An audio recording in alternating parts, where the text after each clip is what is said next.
Big Okay, thing fixed. going on in today's world is client retention, which has gotten harder. I was talking to, if you're just joining us, Scott is a partner of AdLeaks, founder of Wicked Reports. It's our attribution tool of choice, which is why, we chose them as a partner. We run Wicked side by side for a lot of our brands with, testing North Beam. We have one client that actually uses 3 of them right now.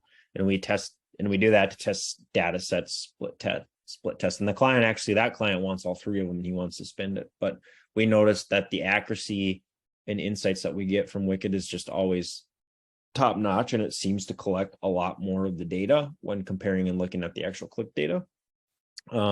So I'm really excited for this call because it's all about client retention using attribution, which is really, really important. If you're in the agency business, you've probably seen in the last 60 days, but I'm seeing it and hearing it from people that are really large in the space that primarily focus on, one of the guys I was talking to yesterday, he primarily focuses on pairing agencies with clients, and then he takes a cut and he does very, very well, very large in the space.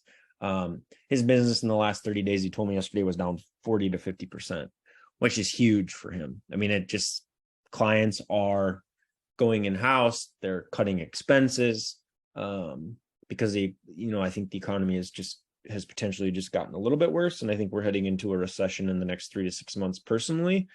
So I'm really excited to see what Scott put together for us to kind of combat that issue amidst client retention, because that is probably the biggest hurdle that I have seen in the agency space for 15 years. So Scott, if you want to kind of give a quick intro. Sure. I know you've prepared a great presentation. So Original content. It was fun. A lot.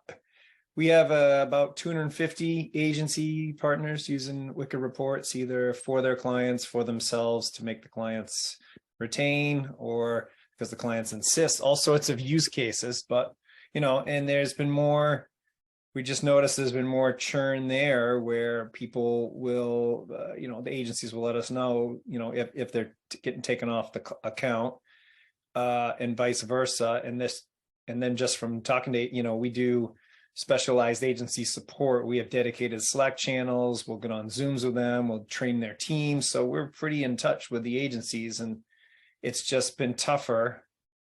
It's just been tougher out there. And so, then we just started building on some playbooks of how to help the agencies, work with the customers. And those insights are in this presentation today, because it's not you got to keep proving your value. I mean, we have that same bar with our software. You got the other software companies are whispering sweet nothings in your ear. Other attribution companies, we got to make sure we're returning more than what you're paying us. So the same concepts apply for us, and we're very aligned. The agencies and us, proving the value of the media buyer with our data helps everyone involved. Particularly helps the client against themselves, making rash decisions.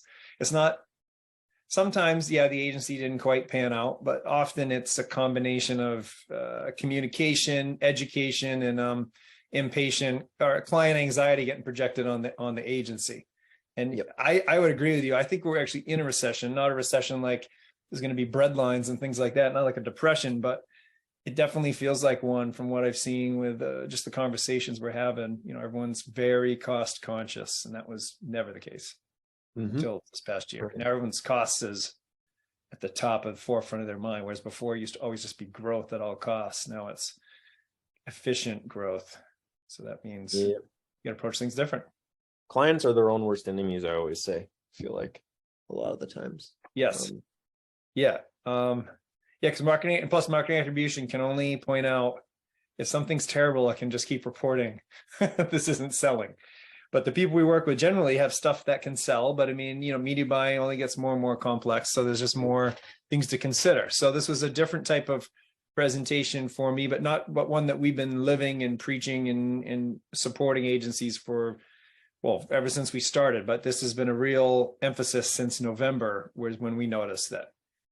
You need specific talk tracks because the clients understand what's going. Whereas before, a client might just, be off doing other work and not so much worried about the paid. Now they're hovering over what's going on. So you got to be able to explain, particularly like a common thing. Well, as long as my CAC is this, I'm fine. And it could be that, the marketing channels all work together and you got to pay more for top of the funnel to then get that cheaper branded search click at the bottom that smooths out the CAC. Or maybe they're not running that great sale of those great emails or SMSs that are closing all the traffic that you brought. So there's a lot of interplay. So there's more education that's involved. So the idea here is to let me share my deck here. Yep. I'll either minimize it or I can go into presentation mode, I think here. Now, am I presenting the slide or the slide with the next slide? I see digital agencies, how to retain clients using full funnel marketing. All right, that's the right one. I never can know if I'm on the right one here. Yeah, so that's the whole premise. How do you use marketing attribution data to retain your clients?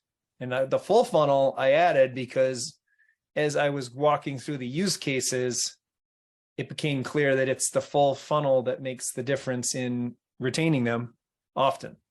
Because if you're just crushing the ROAS because they're, you're selling toothbrushes and you're just same day crazy ROAS. I mean, it may or may not be the case with toothbrush sales, but if it's something simple that's all last click and it's just, I'm putting this much in, I better get this much out each day. That's a different thing than what I'm going to talk about, which is, when you're getting a lot of murky data and inconsistent reporting from all the different channels and a client, that's pretty intense. Or just smart but impatient client. Right. I will also say a lot of the time what I've noticed is even if you have the data, there's 10 different ways to interpret it, which can tell different stories. Yes. And that's why a lot of agencies, if you're a really good person that understands it, you can come into almost any account and you can tune and fine craft that data to tell what you want and make it appear that way, but necessarily may not always be the benefit. Almost like making it look like you're in your favor, essentially. And that's the really tricky part of marketing attribution, is having an understanding of how you can pivot it and make it tell the story that you want. That's actually a true story. Yes. Yeah, because attribution at its heart is reporting the source of truth. But often the truth is that the agency is doing much better than Google Analytics or Facebook Ad Manager. We're going to say Facebook, but it could equally apply to Google, Bing, TikTok. I'm going to just use Facebook for the purposes of brevity. But it's often that you're doing much better than, and then we have specific use cases in the deck, which I'll get to now, which is like Google Analytics is showing this, which is crappy for Facebook. However, I'm doing much better. How do I prove that and educate the client? So that's specifically what we're going to get into here. Of course, I'll take any questions as well. Let me get there we go. So I kind of felt like, it's kind of like a romantic relationship in that your feelings can fluctuate in a given day. Client can love you, then a week later, they're blowing you up about, something that you thought was settled. I'm no different with my internal marketing team, where I'll get, upset about something, then I'll be calm the next day. So I'm not always consistent, I would say. And then, so what does full funnel marketing agency have to do with keeping a client happy? Well, here are the pain points we're looking to solve today. And I mean, all these are pretty much, I mean, if you look at this list, which to me, proving value and clients panics on day one of a new campaign, those kind of go hand in hand. And then kind of, being on the same page with the client is key about how you're going to measure success. Yep. Because everyone thinks they're the same, they're going to agree, and then things launch and then immediately emotions get involved. Which then I know there are a lot of these kind of all interplay with each other, in my opinion, but I don't know if any of these stand out to you, Justin, as ones that you're like, oh, all of them. I really hate that one. They all, I mean, it's all of them. I would say the biggest thing that mine is, we have one client that she's out of Australia, and she's probably been our longest client I've ever had in my life, but she doesn't understand anything. Like, she's just good at making her natural products. And she's by far my favorite because I think we all suffer from this, but when you come to a client, there's always that, they always think they know. Like, you can tell them something and then they they're always arguing back or saying, no, we should do it this way. where like this client has never questioned anything we've ever said, like in years. And I always tell her I appreciate it, because every other client that you ever deal with, you know, they want to kind of dictate the conversation and think that they know, but they're not in these platforms day in and day out. They don't understand it. They have it in their mind, but that micromanagement can be really, really, really, really tough. Mm-hmm. And the micromanagement usually stems from not thinking, you know, yeah, it's panic or anxiety that's coming from one of these other pains that's happening. So then they start getting up in your business all the time. Yep. And then some of these a lot of it comes down, education helps in some cases, not all. I mean, there's no silver bullet that solves every problem all the time. Right. But we turned around a couple people that had requested to churn and instead ended up doing annuals after, and it really was like education of their own customer journey and how attribution helps with that and how it works. And so that plays right into some of these playbooks. You've got additional industry headwinds happening this year. So Google Ads and Analytics are removing, they're trying to get everyone into just a black box. The data-driven can be fine if you have enough data, if it's sent to Google accurate, and if it matches your true customer journey. But the tricky thing is, like, is Google going to tell you, hey, you should spend more on Facebook and Bing and stop spending on Google? I doubt that's going to happen. And that's from working with them as a longtime partner who used to get flown to events by them to speak on attribution and train their partner team on attribution. So I know what I'm talking about. And they were very open people. But when it came to us building anything in that was going to automatically suppress Google ad spend as like an optimization, it was a non-starter. So this is a big deal that's happening. I mean, you know, not being able to see first click, you know, you're losing visibility. And so to me, losing visibility, you're trusting a machine, which sometimes is going to work and sometimes isn't. And you're not going to have as much control over your own business outcome because you don't have your own visibility. So have you seen or heard of, there was a guy that did a post, Ashton Shanks, and I hadn't heard of it, but he's saying that in the new 16.5 iOS rollout, there is potential of conversion API basically being blocked. Oh, wow. That they're working on blocking that. It has to do with how something with like the site URLs changing on how it sends the data or something like that. Like it has to match or something like that.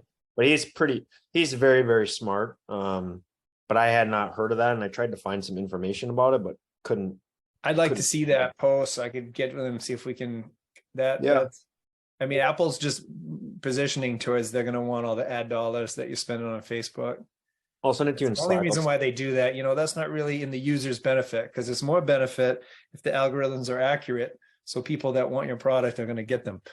And the people that are ignoring your ads are no longer going to get shown them. But without data, that's tough to do.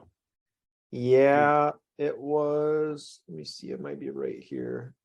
I don't know. This is probably actually getting to be over my head. Well, send it over. We'll look at that after. So I don't want to get too far down that rabbit hole. I'll start thinking about it while I'm still talking. And then GA4 is removing order ID attribution. So you may or may not do this, but some advertisers do this. They push up their orders, and Google Analytics 4 gives them their last click attribution, which may or may not be the best, but people rely on that, and that is being removed as of July. And then Facebook, we all know, is having all sorts of troubles, so we don't really need to beat that one in the bush. So all these plus those pain points, marketing attribution can actually be really helpful. So like here's our Wicked Reports kind of homepage. Here's what we're looking to do, right? Understand what your data is telling you, then optimize. And come to find out, this piece, which I've been doing this for 23,000 hours, is still takes work. And so, but the more that your client can understand the data, then the more they're going to back you when you're trying to do what's in their best strategic interest.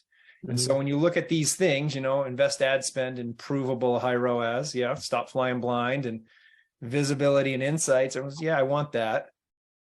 And then here's a couple agencies that are, you know, we've worked with on this process. You know, this was a guy, they own a successful agency, Sama Labs. So the stuff we're going to talk about, here's an agency that's vouched for it. Here's another agency, you know, they've done quite a bit of nice stuff here, grown profits, lowered CPA. That's kind of nice. I know Michelle. Yeah, she's awesome. And then ClickFunnels, you know, they've tested everything, and you know, they've been with us since 2016 as a paying customer. So the question is now, how's the stuff on the left specifically going to help the stuff on the right? That's what we need to do. Not just talking vague concepts, but like, what exactly are you going to do this? So that's what I'm going to get into now. So the overarching themes are: get the client addicted to provable ROAS. So you got to actually have provable ROAS, or else you don't want wicked reports if you don't have provable ROAS.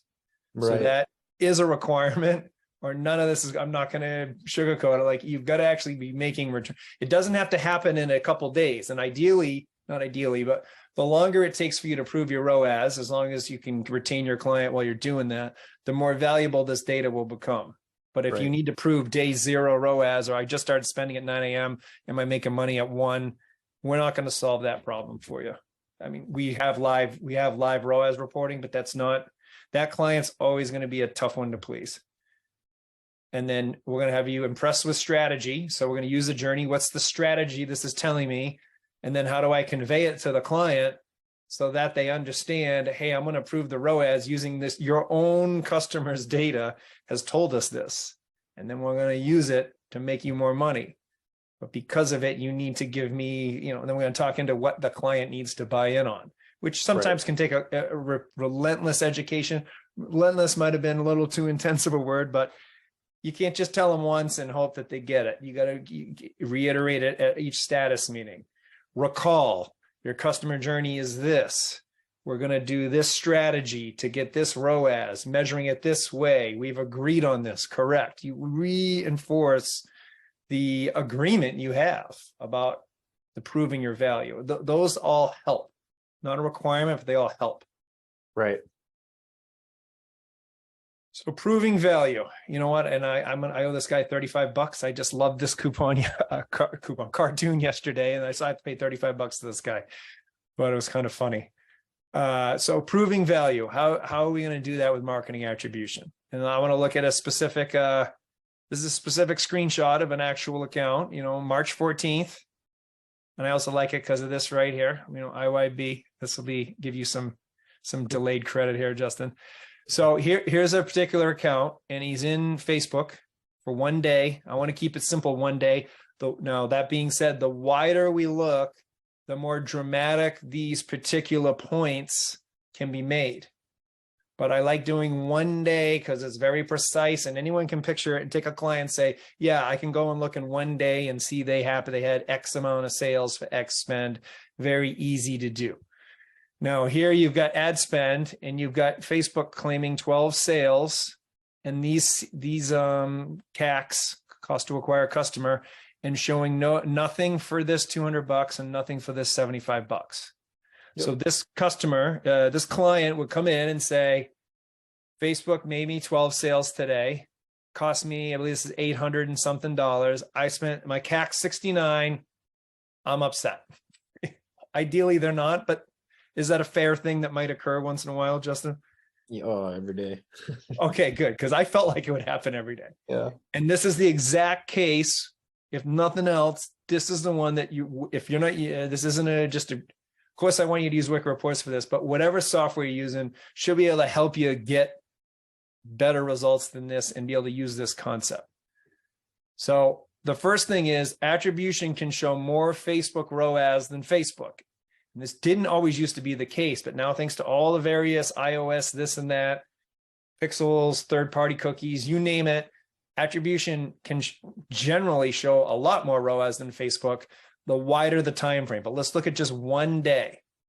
So for 1 day with this customer, we were showing 15 grand in revenue.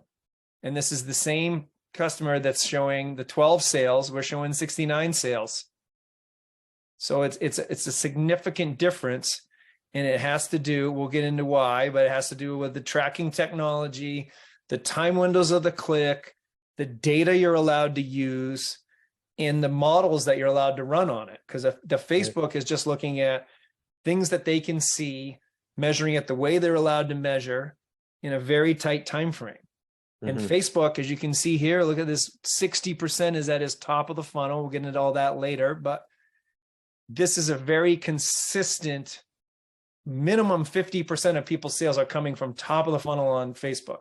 And yet Facebook's designed to measure the bottom of the funnel only, which also messes you up. If you're like trying to, if you've got multiple, you know, a campaign to get interest, retargeting when they abandon the cart or whatever, or flash sale because BOGO because they haven't bought, whatever. Point is, when you got multiple campaigns, as any intelligent media buyer will have, Facebook's inherent measurement system is penalizing the top ones. It's not giving them the credit, which is just mind-blowing, because that's what's allowing you to spend on Facebook.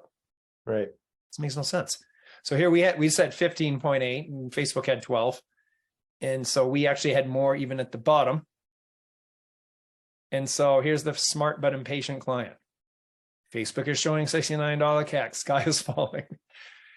Well, we are realizing $13 CAC and would like to scale ad spend. Here's the proof. And so you show them what's the proof? And you say, I have full funnel attribution. Facebook is just measuring clicks that convert right away with its very restricted tracking technology. You know, you can have depend on the client, how intense. You don't want to get into some big super technical debate with them, because then it's just, you know, not fun.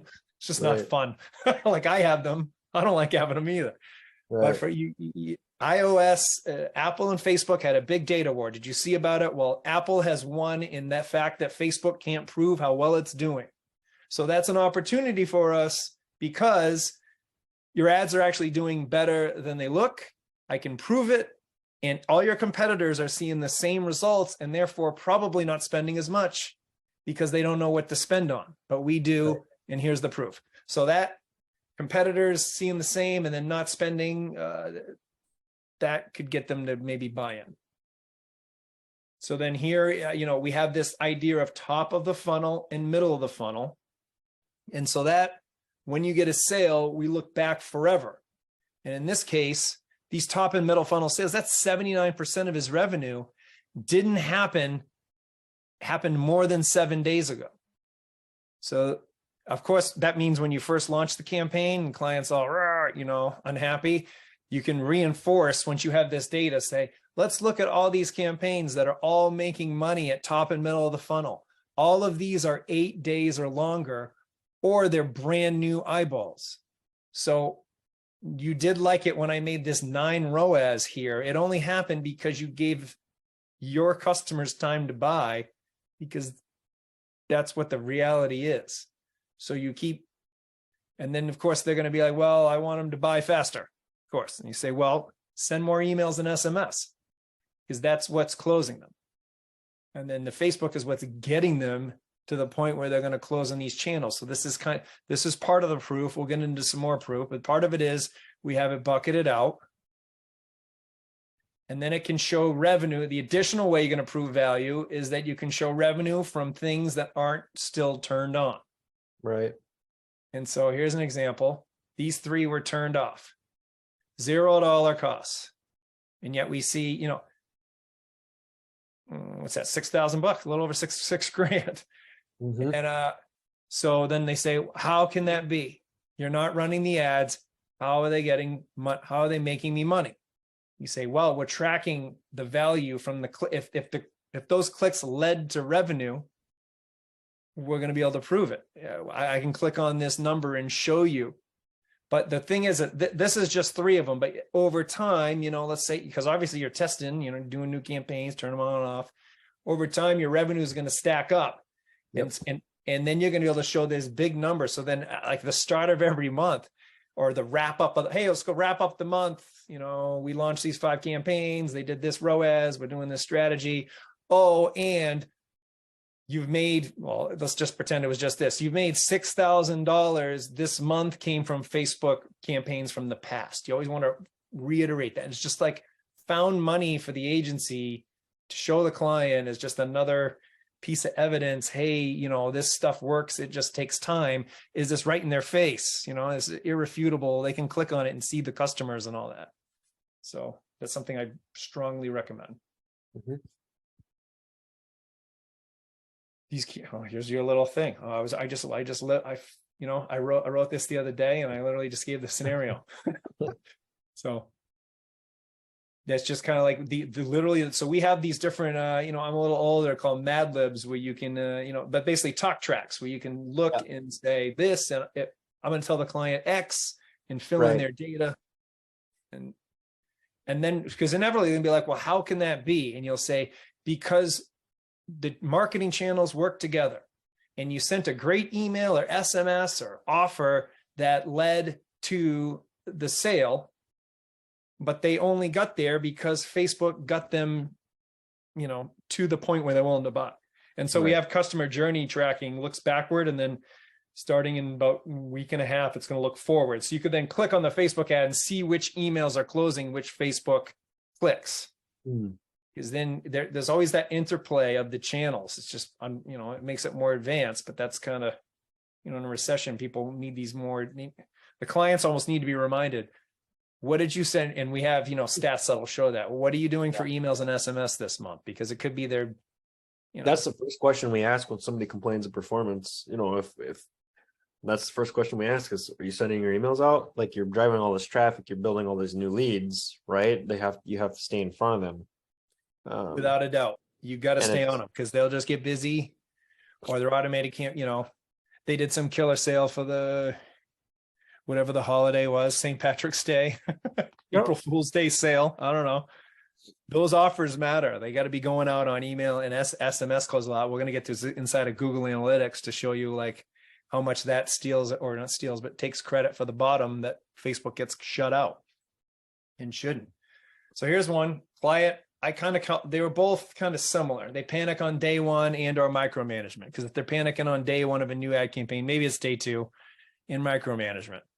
So like, how are we going to handle that one? Which, this is we've been educating people on this since we still get in there, like the live data, people using our live conversion data. Oh, the algorithm's being good to me today, I want to spend more. I was like, no, you sent a bunch of emails yesterday that worked. Correct. It wasn't suddenly the algorithm magic. Oh, wait a minute.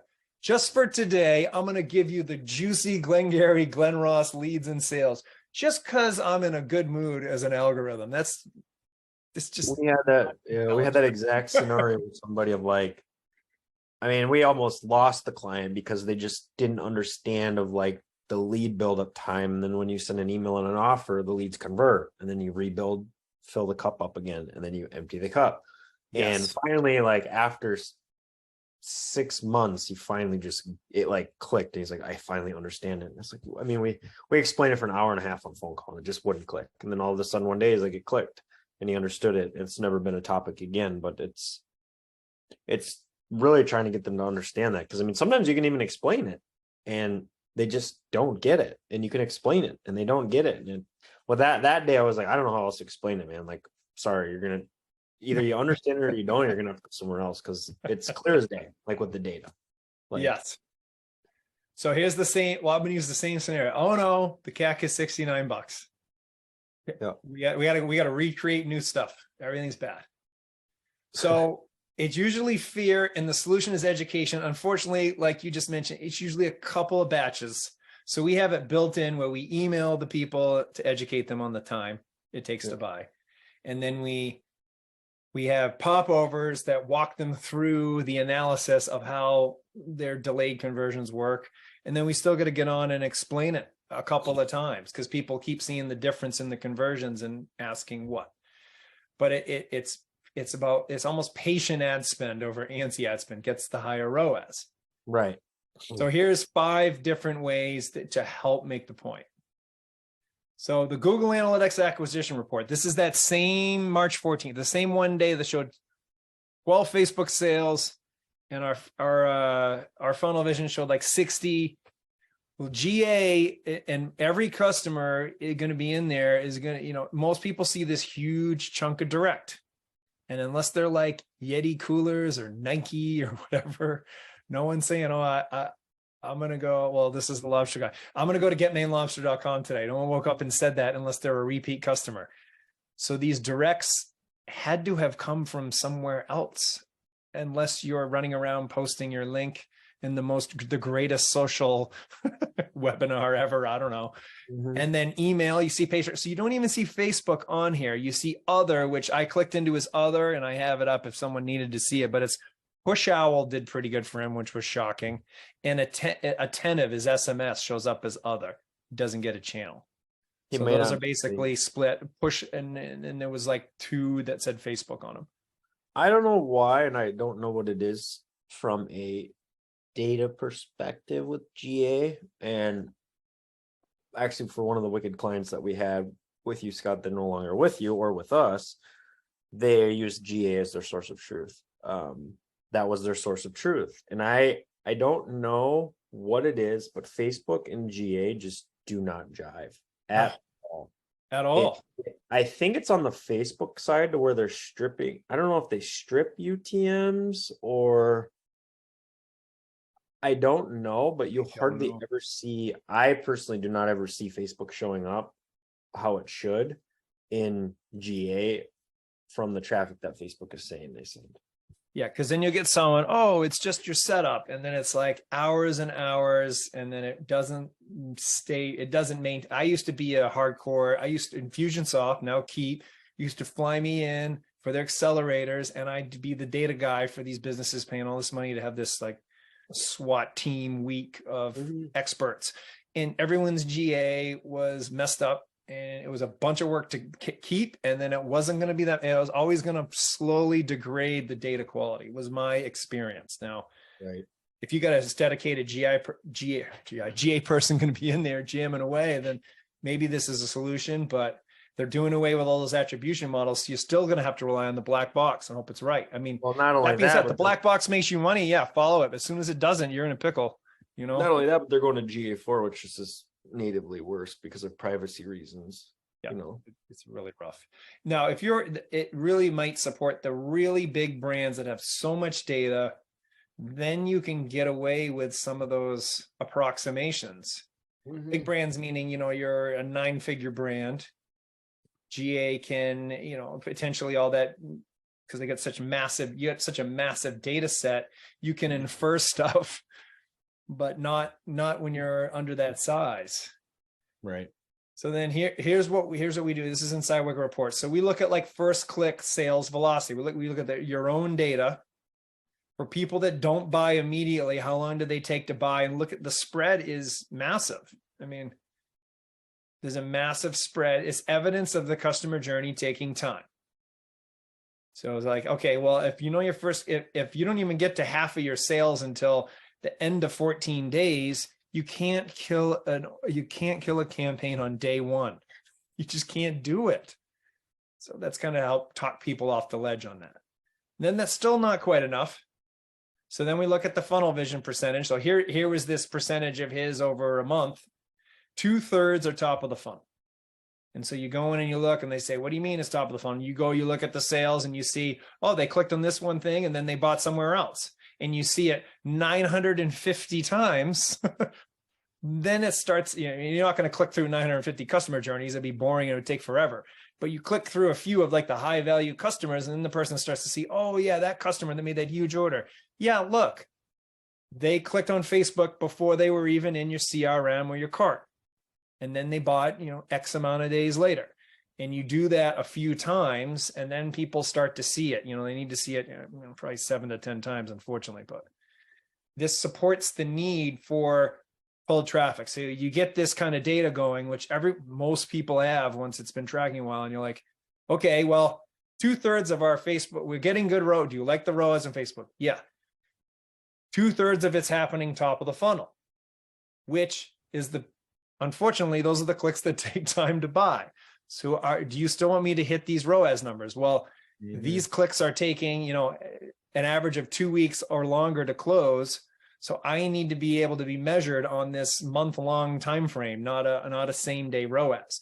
And some people, this isn't going to work every time, but it's going to work for a fair amount of people, because that's pretty dramatic amount of data that shows you. Like if you want to run on Facebook, then we only made this and we need to stop spending. but because you agree that this is also attributable to Facebook, let's spend more because we're making good money. Right. No, that makes sense. The fourth one is a visual way of looking at it. So here's, sales in a particular time frame, and you can see all the different ways they were closed, And then from email, which is the one I always like to look on, or you can look at other. This is organic, this guy. This one's other, which is attentive and all the other rando things that this particular advertiser is doing. So that's always interesting too, because that would be a similar spread to email. But look at email. There's 9 different channels that got the person into Klaviyo in this case, which then bought off email. So all these different ways to get him in. And then from there, it's like, well, if it was Facebook that got them to opt in but not buy, and you could leave this out and just look at the first click. I'm just happening to looking at it this way.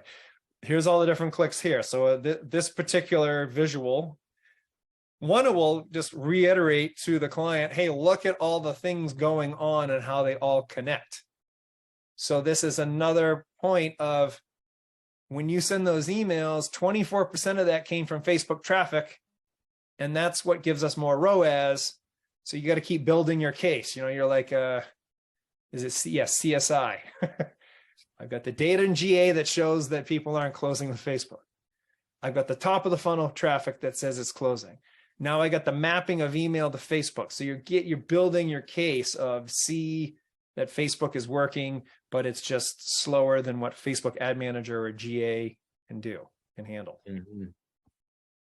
Then the fifth one, this one may or may not work depending on if the person is a longer sales cycle, this is a powerful report. And if it's a really quick one, this is not as effective. I put it in for the longer sales cycle people watching. A new lead cohort. And a cohort is a group of people sharing some characteristics.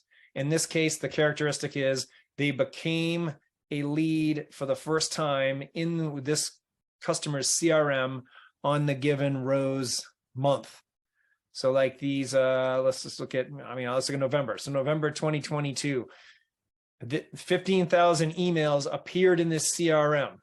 And then we do the math. How many became customers? How much did you spend that month? What did you make? And what we're trying to do here is see lift over time, because that also supports the idea of what can you pay for a lead, but also how much future ROAS are we going to make as this number goes up. This is a mild one, but in some cases you have, particularly with subscription brands, this is a really valuable thing because you can see this big lift over time. Yep. And then your ROAS therefore is going to be worse on acquisition, which is fine because you're going to kill it in a couple months as long as they retain. So it's another just using their own data as evidence to make your case for the strategy. And then because of the strategy, the way you got to measure that the strategy works. And then when they, hem and haw, some people hem and haw about it, you'd be like, well, how you were normally doing things pre-iOS, that is not going to work. And then you keep showing them the GA data, the Ad Manager data, and the Funnel Vision data. You just keep showing the three, and Funnel Vision being the only one you can prove. Here's just kind of a little chatter on it. So you explain the velocity. 2 weeks, they're obviously stressed out. And then re-pivot them to the email and SMS campaigns. Now, here's 3 that I thought were somewhat similar in terms of the solution. This one, turning off cold traffic because ROAS isn't high enough. That's one where, as you can see, Facebook's going to show a ton at cold traffic. So the ROAS will get there as long as they'll be willing to spend for enough time. Yep. And then unrealistic blended CAC goals. That's, of course, a common one. The solution is education. So when they're showing you, when they're worrying or being anecdotal about some reason that they're not on board yet or not fully trusting, it's the provable ROAS and the measurement time period. We've touched on it some with the first clicks, how long it takes for a click to buy in the different channel view, but the provable ROAS. So here's another one, the blog offers campaign by some very astute ad strategist. Didn't make a sale. Why are we spending? Why didn't you turn it off? Spent 75. Well, I mean, he spends more than that. But why didn't you turn it off? Why is it on? It didn't make any money. If I can show you the sales, will you trust me and let it keep it on? That's a fair question to ask. We're using a measurement platform. It is showing sales. Can I show you the actual sales? So here's how we do that. We come in and we look at, this was that given campaign showing $7,000. Facebook showing nothing. Now, and of course, that right away, well, why can't Facebook do something like this? They can't, because they track based on third party, where they follow you all over the web. And they use the data for all sorts of things that may or may not be related to just what we're trying to do here, which is prove ROAS. And because they're using the data differently and collecting it differently, they can't do this. And that's the quickest way to describe it. And so while Facebook still wishes it could show more revenue, its restrictions due to the various laws and the other things they're doing with the data that prevent them from doing things like this, they just can't. And so then when you're in here looking at this, you can look at funnel vision from the top, middle, and bottom of the funnel. So if we look at this blog offers campaign, at the now notice it's named TOF, very nice naming convention. Top of funnel, pretty clear. But if we look at it in bottom of the funnel, right, it's not doing that great. Well, it shouldn't. It's a TOF campaign. But that being said, Facebook's showing 0 sales for this campaign. Google Analytics is showing nothing for Facebook, period. So it's a disaster there. Wicked, which can track stuff, is still showing, hey, you know, it's not doing that hot today. Right. Then we look in the middle of the funnel. Now, the middle of the funnel, people don't really, you know, that could be a whole webinar in itself, the middle of the funnel. But middle of the funnel, it's almost breaking even. But for our purposes, middle of the funnel is 8 days and beyond. So let's say 8 to 38 days before the sale is what that middle funnel is. And not in your CRM, but already in your CRM. So in this case, they were people that knew about you, but haven't bought for whatever reason. Then this campaign made them click and then close within a month, because it's a really nice thing to segment out just to help with evidence of how your customers actually behave. Because they don't behave in this, they just don't behave like you want, which is see this offer, great, click and buy right now. Yeah, that's what we want. They just don't do it, obviously. I wish we'd all be retired. So this is like, this is interesting to me because it's showing, because people want to be like, I just want new fresh meat for the funnel. But lo and behold, these people were floating around on your list. And this campaign is what 6 people ended up buying because of this campaign, even though they're already all snugly warm in your CRM, getting your emails, getting your texts, getting retargeted, this, that, the other thing. This was the one that finally nudged them in the middle, which is something that doesn't get enough attention and is a key critical thing. And so because it's so easy to target your CRM and Facebook, just get your CRM sync. Hey, include CRM, exclude people not in CRM, exclude customers if they already bought that product, just run it. And it's just like such an easy way to make some money, or at least an easy testable targeting that you can find out what makes money. Right. It's in top of the funnel, lo and behold, over 4 ROAS. So top of the funnel is they were not in any of your first party data when they clicked on this. So it's pure pristine cold traffic. If you go in and look in here and you look at these sales, and we have the time, which we're going to do in a moment, none of these clicks occurred from people that already were engaged enough with your brand to be in your CRM or to be a previous customer. And you see a lot of garbage data in other systems where the first click is someone from the day the tracking was set up. Like, business been around for 10 years, going to have a bunch of people that are already, so this is the true found the cold traffic, got them in and closed them. So it's working as intended, but it's being measured as intended, which is it's looking at only people that were cold and then finding out, did they ever buy? And sometimes that can obviously take time. So then why can't Facebook show these sales also? I already talked about this. They can't track the same way. How can I trust this funnel vision thing? I can pull up the exact order IDs, clicks, and timestamps. then they're going to want to see that. And this is how you build the trust, because you're going to prove the ROAS. So I can tell you, I've showed certain clients this and they still don't have trust. can lead a horse to water. Yeah. So here's the 40 sales, and you click on it. Here they are. Cut off the email, but we do know Nancy was a nice lobster person. And see these that's repeat customers. So a top of the funnel, and then they might buy more than one time. It could be a long time, keep buying and buying. It's not click and bought immediately when we're talking top of the funnel. It's I got them in and now they're buying off other channels or other Facebook or the same. We're going to see. But I click on the sales and I can see the customers. Yep. I click on the customer and I can see the journey. So this is a pretty fascinating journey here. And I had to cut out, it was like, I don't know, like 70 clicks in here. But that's when attribution has to help. Like it has to figure out which ones do you want to move your money to. Yep. And the whole point of us is we're going to report ROAS. You're going to move your money there and you're going to have more revenue coming in, or else what's the point of all this anyway? Right. And that's why strategically measuring things makes a big difference, because if you just looked at every point and divided the dollars by all the points, you'd have a very muted signal and you wouldn't really know what to do.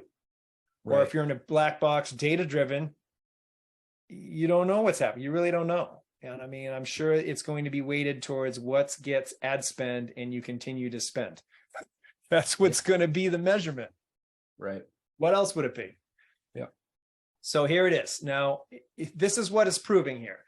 June 23rd, 1:30 in the morning, man, up late worrying about her big lobster party, I guess. Top of funnel blog offer. She was targeted for lobster interests, right? She clicked.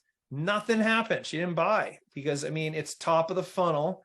You're not going to, no matter how exciting this dynamic creative was, she wasn't ready to buy. Who knows? 1:30 in the morning, maybe she finds like, Jesus, it's 2 a.m. and I'm shopping for lobster. Maybe I should go to bed. Yeah. She finally decided to go to bed rather than to get lobster. So then what happened? Well, top of funnel, middle funnel, doing a lead gen campaign, clicks and opts in. And then we know this is coming from Klaviyo. And then I like to do the longer, less exciting things just to prove some of the delays here. Didn't buy until a Labor Day sale. So see, it was which was running longer on a warm and hot audience, but it took a good sale, flash sale offer to close a good lead. They didn't buy, the timing wasn't right, $10 image, whatever that, $10 off, who knows what it was. They didn't buy, then they bought. So they bought lobster tails. Keep buying, and then now here's good old direct. Well, that direct, and you go into Google Analytics, you see a bunch of direct. Now, not all direct's going to be this longer journey with tons of clicks, but direct happened going straight to the website. There's other stuff that happened. There were other Facebook clicks in here too. It's just proven out once again that, yeah, you see direct, you'll see it in Google Analytics. It was the last click. That's why last click isn't good enough. It was something else. And in this case, it all began because she was correctly targeted and interested at the top of the funnel. Because otherwise this click went to, you don't measure right. You don't run this because this thing's been running a long time. You don't run it, and you know what? Then she clicks on someone else's top of the funnel ad and goes off with them, and none of these clicks occur because you didn't get that first one to get the ball rolling, and you didn't capture her data the next time she came back around. Right. So you show them these things, and then eventually it clicks in, and I realize, yeah, it's not just like, hey, I'm going to give you a swipe file, and your life's it's just not how I work. You've got to know the data. But then this puts you out versus another agency that's just coming in and saying, oh yeah, we are great creative. Yeah, we do Performance Max and Advantage Max and we're all set. This is like a more polished approach, but particularly to retain a client. Once they've committed to you, you get them indoctrinated in the data and in your strategies, because then this buys you time. When they keep seeing all this together, say, you know what, this person knows what they're talking about. And furthermore, I keep seeing this revenue that I'm not seeing in Facebook Ad Manager, but I am seeing in my actual checking account. So that's good enough for me, hopefully. Yep. So here's the last one. Now with the previous. with poaching clients, it always end the month with the revenue driven from campaigns no longer active. Always include that piece in there. And always highlight the ROAS that's not in, because they're in Facebook and Google Analytics. So you've got to reiterate, don't forget all this other revenue I've made. So continue to show the proof, because otherwise they're going to forget, or they're going to get distracted by someone else. If they don't, you got to keep reiterating your value. And I've seen, on enough media calls and status calls and this and that, people just start blabbing about the projects they're going to do and the campaign this and the, got to prove your ROAS. And then you got to prove it. And then wow with the customer journey intelligence. You're trying to wow them with the data, but also because you want to keep stimulating them, send your emails and SMSs and do other marketing, because that's driving more ROAS on paid, which you then can prove, which you then can retain. And it's a nice synergistic flow. Right. And then we, if you do decide to come with Wicked Reports, we have talk tracks and a dedicated Slack channel for your agency. We can help you out with all this stuff as well. We had good old ad leaks coupon, 15% off. This was fun. If you got any questions, happy to take them, but it's always fun to present something new. Yep. And I know usually I'm tagging you or your wife with questions in the group. So if you see Melissa D, that's Scott's wife. And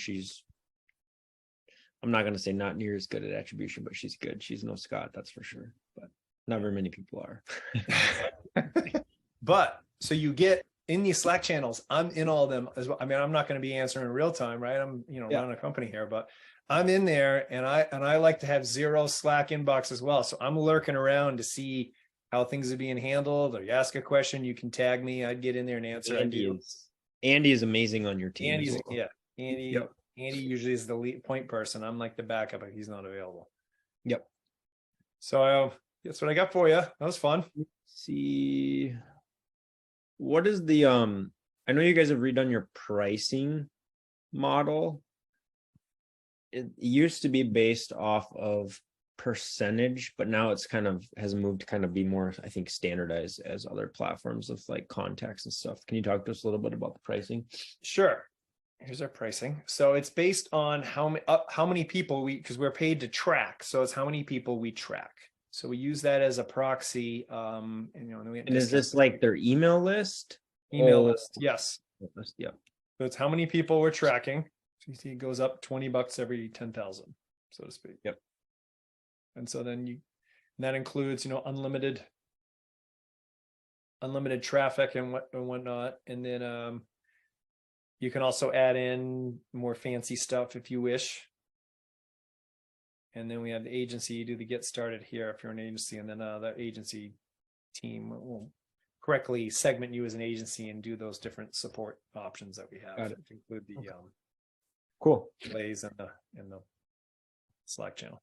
What's the best way to get a hold of you? I know you're right at Wicked Reports, right on the chat. That comes in and buzzes our Slack, and then if no one answers in a few minutes, I get on there and rattle a cage.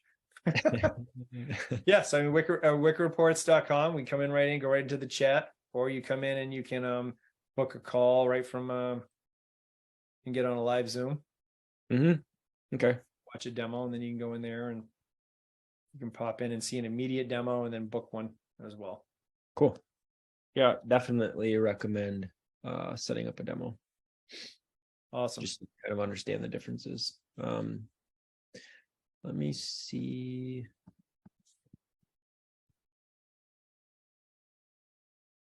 If you guys have any questions, feel free just to shoot me a message. I know I'm happy to even do and show you guys Wicked as well. I've done that before in the past and how we use it. I know every single media buyer is going to use it differently and going to approach it differently based on their media buying habits and tactics.